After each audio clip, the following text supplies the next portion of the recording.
السلام علیکم۔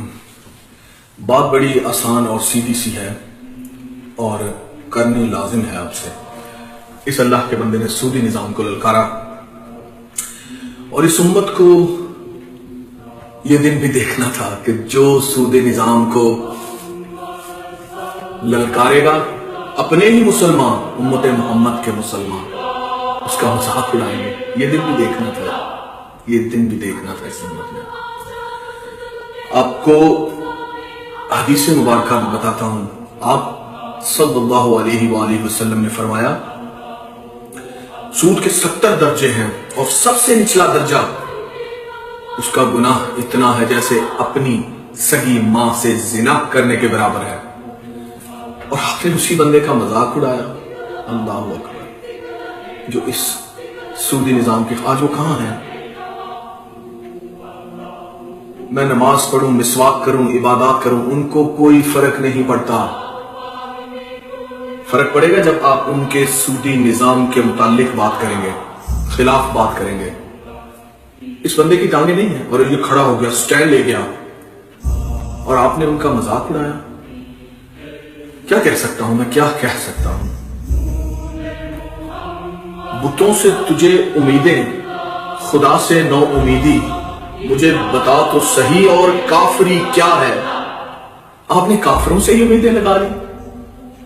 جس وقت یہ بندہ کھڑا ہوا ختم نبوت کے معاملے میں، بڑے بڑے رائے ونڈوں والے بڑھ کے بڑی بڑی ٹنڈوں والے نہ کھڑے ہو سکے، آج تک بیان نہیں دیا ہے۔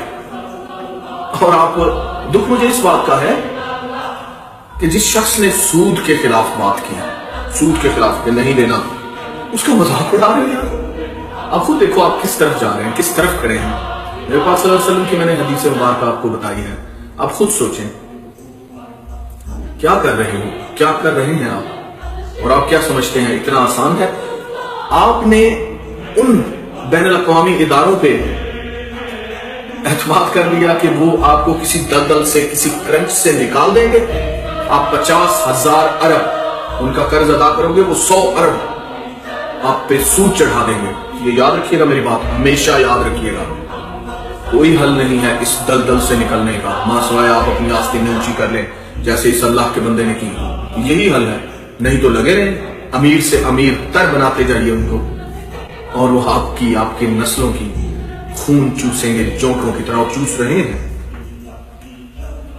آسان نہیں ہے اس دلدل سے نکلنا، سودی نظام سے نکلنا۔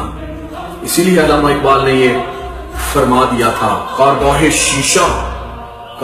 شیشہ جو ناداں سمجھتا ہے اسے، توڑ کے تو دیکھے اس تہذیب کے جام و سبو۔ اللہ آپ کا نگہبان۔